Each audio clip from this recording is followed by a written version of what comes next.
Welcome back. Hopefully that last video on hypothesis testing made good sense, because I'm sort of just going to go a little bit further, not too much further, there's not too much more to it than that, but I'm just going to go back to the example we had.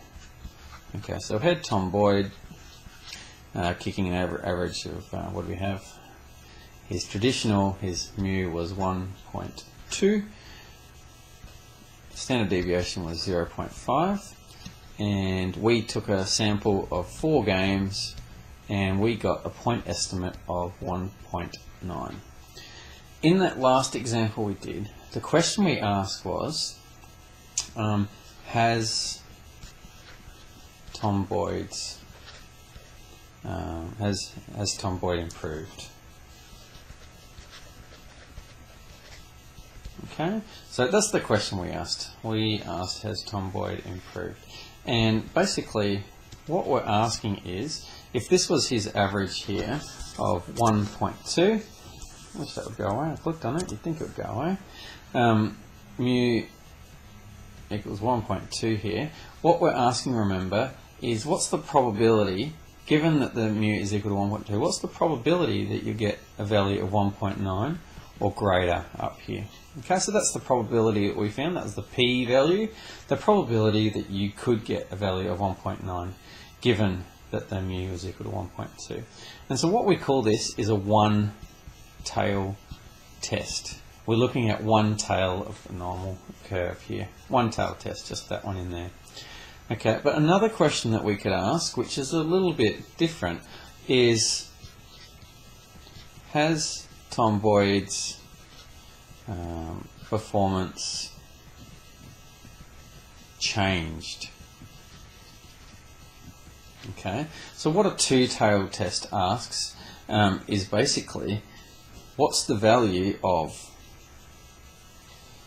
the probability that it's changed by 1.9, greater or here, or maybe it's changed in the other direction, it's down to here.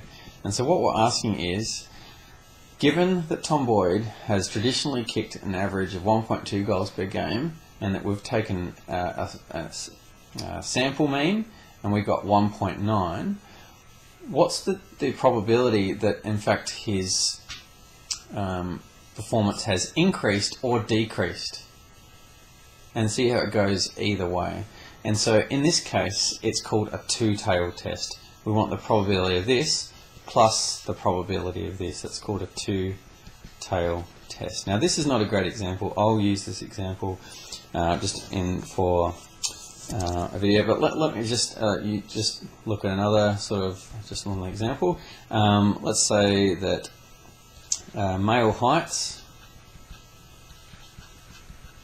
For male heights, the average is 170 centimeters with a standard deviation of 10 centimeters. Just making up numbers.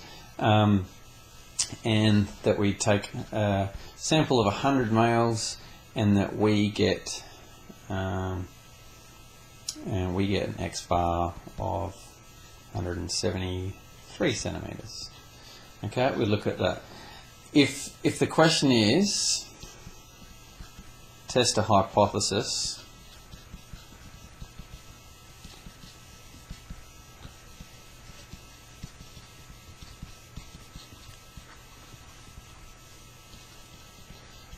that the mean has changed. Okay, so that's the difference. Before we might have said test a hypothesis that says that the mean has increased or decreased. So increased sort of tells you that's a one-tail test. It only goes in one direction. Decreased, that's also a one-tail test. It only has one direction. Okay, but has changed, it doesn't tell you whether that's increased or decreased. You don't know which way it's going. And so that's a two-tail test. I hope that makes sense. It only goes in it could go in either direction. It could get better. In other words, the heights could have increased or it could have decreased. You don't know which way it's going. And basically, with your normal curve, it's not actually very hard to decide, because the probability here for a one-tail test, for a two-tail test, you just multiply that one-tail test by 2. And so that's actually a really, really simple thing to figure out. Okay, so actually I might use this example right here. I don't know what the numbers will look like, but it'll just give you an idea of what to do. So, male heights, the average is 170 for the population with a standard deviation of 10. We've taken a sample size of 100 and got a point estimate of 173 centimetres. Let's test a hypothesis that says that the mean has changed. So let's write this stuff down. Firstly, a null hypothesis. Our null hypothesis is that nothing has changed. In other words, mu is still equal to 170. Nothing's changed. Our alternative hypothesis, HA, is that mu is greater than 170 or that mu is less than 170. In other words, it's changed. It's either increased or decreased. We don't know. There's a better way to write that, isn't there? Instead of saying greater than 170 or less than 170, let's just say that it's not equal to 170. So what we want is our p-value to decide, to a significance level of alpha equals, let's say 5%. Okay? Or I forgot to do that in my last example. You're correct. The question will always tell you what the significance level is. That's where how to decide with the p-value whether you're going to accept or reject the null hypothesis. So let's have a look at our p-value. So p-value is equal to the probability that x bar is not equal to 170. Sorry, totally got that wrong. What's your p-value again? Oh, I was in a daydream.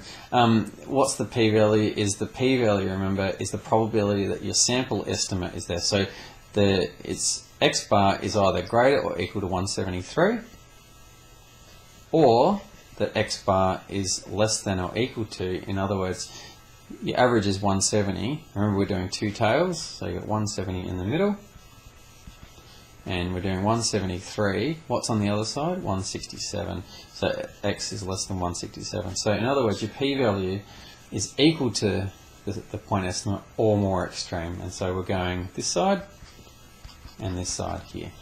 So they're the two values. This is just equal to 2 times the probability that x bar is greater equal to 173. So you don't need to do this rubbish here, but I just wanted to show you that we're doing this tail plus this tail. In other words, we're just multiplying the p-value from the one tail test by 2. That's all we're doing. Good, that's equal to 2 times the probability that z is greater or equal to 173 minus the expected value of x bar, which is 170, over the standard deviation of x bar, which is standard deviation 10, over the square root of the sample size, which is the square root of 100. Oh, that worked out quite nicely. I didn't expect that. So 10 over 10, so that's just 1. So this is just equal to,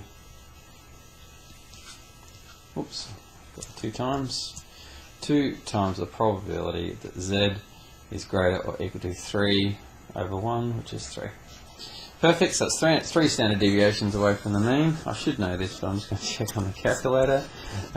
Menu, probability, distributions, normal CDF. What do we want again? I've totally forgotten. 3 standard deviations. So 3 to infinity, go. So that's 0.00135.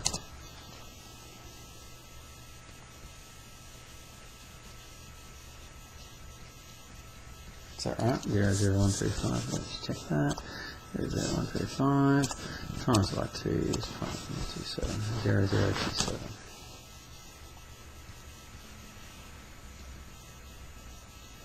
Okay, so 0.027, which is 0.27%. Okay, so what's happened here is that there's a 2.27% chance that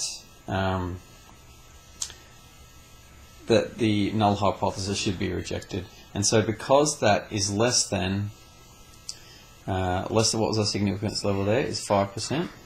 So because p, I'm just going to squeeze it in here, p is less than that percentage, then that means that we should reject the null hypothesis because that's so small. Now, can I just check this? I feel like we should know. I just wanted to see, just 173. I feel like that percentage is too low. Did I make a mistake somewhere?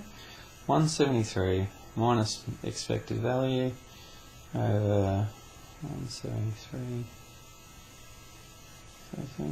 10 standard deviation. It's because the standard deviation is so big. Yep. So because the p-value is less than 5%, we reject H0 in favour of the alternative hypothesis that says that yes, we think it has changed. And so that's how do we do two-tailed tests. So basically, two-tailed test, you're just multiplying the probability of a one-tailed test by 2 to get your result. And that's two-tailed tests. Thank you.